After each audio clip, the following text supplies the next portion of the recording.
Selamat pagi Bapak dan Ibu, para devosan kerahiman ilahi. Bacaan hari ini dari buku harian Santa Faustina nomor 100 sampai dengan 102. Kemudian kekuatan ragaku mulai meninggalkan aku, dan aku tidak dapat lagi melaksanakan tugas-tugasku. Juga aku tidak mampu lagi menyembunyikan penderitaan-penderitaanku. Meskipun aku tidak mengatakan sepatah kata pun tentang deritaku, rasa sakit yang membayang di wajahku tidak dapat menyembunyikan keadaanku. Pimpinan mengatakan kepadaku bahwa para suster telah datang kepadanya sambil mengatakan bahwa apabila mereka melihatku di kapel, mereka tergerak oleh belas kasihan karena aku tampak sedemikian memprihatinkan. Tetapi kendati semua usaha, jiwaku tidak mampu menyembunyikan penderitaan yang sedemikian berat. Yesus, hanya Engkau yang mengetahui betapa jiwa yang diliputi kegelapan ini merana di tengah siksaan-siksaan, dan kendati semua itu, ia haus akan Allah seperti bibir yang terbakar merindukan air. Ia mati dan pucat. Ia mengalami mati tetapi tidak mati. Artinya, ia tidak dapat mati. Semua usahanya sia-sia. Ia ditekan oleh suatu tangan yang amat kuat. Kini jiwa itu sampai di bawah kuasa Dia yang adil. Semua cobaan lahiriah lenyap. Semua yang mengelilinginya menjadi bisu. Seperti orang yang menghadapi ajal, yang kehilangan kontak dengan segala sesuatu yang ada di sekelilingnya. Segenap jiwa orang itu ada dalam tangan Allah yang adil. Allah Tritunggal yang kudus ditolak untuk selama-lamanya. Inilah saat puncak, dan Allah sendiri dapat menguji suatu jiwa dengan cara itu, sebab hanya Dia yang tahu apa yang dapat ditanggung oleh jiwa itu. Apabila jiwa sudah sepenuhnya dikenyangkan oleh api neraka ini, sungguh ia akan segera dicampakkan ke dalam sejenis keputusasaan.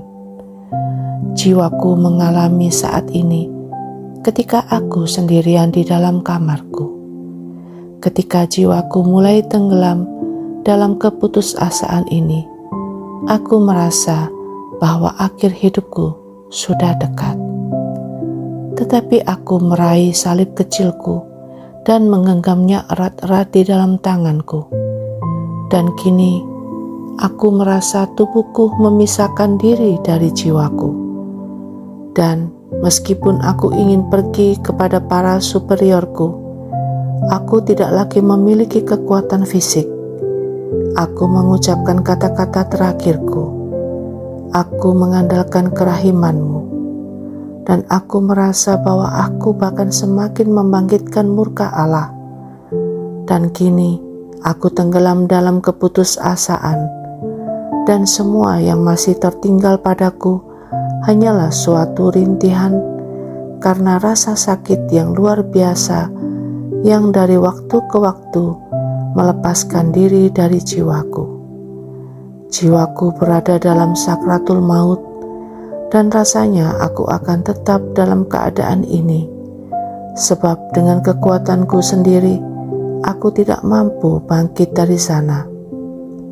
Setiap permenungan tentang Allah membuka suatu samudra penderitaan yang tak terperikan. Dan meskipun demikian, ada sesuatu dalam jiwaku yang tertarik kepadanya. Tetapi ia merasa bahwa hanya untuk inilah ia semakin menderita. Kenangan akan cinta yang dulu ditumpahkan Allah kepadanya menjadi suatu siksaan yang lain lagi. Tatapan Allah menembusnya, dan segala sesuatu yang ada di dalam jiwa itu terbakar oleh tatapan itu. Sesudah beberapa waktu, salah seorang suster masuk ke kamarku dan mendapati aku hampir mati. Ia ketakutan dan pergi mencari suster pembimbing novis yang atas nama ketaatan suci memerintahkan aku untuk bangkit dari lantai. Tiba-tiba kekuatanku pulih dan aku bangkit gemetar. Pembimbing novis serta-merta menyadari keadaan jiwaku dan berkata kepadaku tentang kerahiman Allah yang tak terduga, sambil berkata, "Jangan mencemaskan apapun, suster. Aku memerintahkan ini kepadamu demi ketaatan." Kemudian ia berkata kepadaku, "Sekarang aku tahu, suster, bahwa Allah sedang memanggil suster kepada suatu tingkat kesucian yang tinggi. Tuhan ingin menarik suster sangat dekat kepadanya, karena Ia telah membiarkan hal-hal yang terjadi pada suster dengan sedemikian cepat. Tetaplah setia kepada Allah, suster, sebab ini suatu tanda bahwa Ia menghendaki suster mendapatkan suatu tempat tinggi di surga. Tetapi aku tidak memahami apapun dari kata-kata itu." Yesus, Engkau andalanku.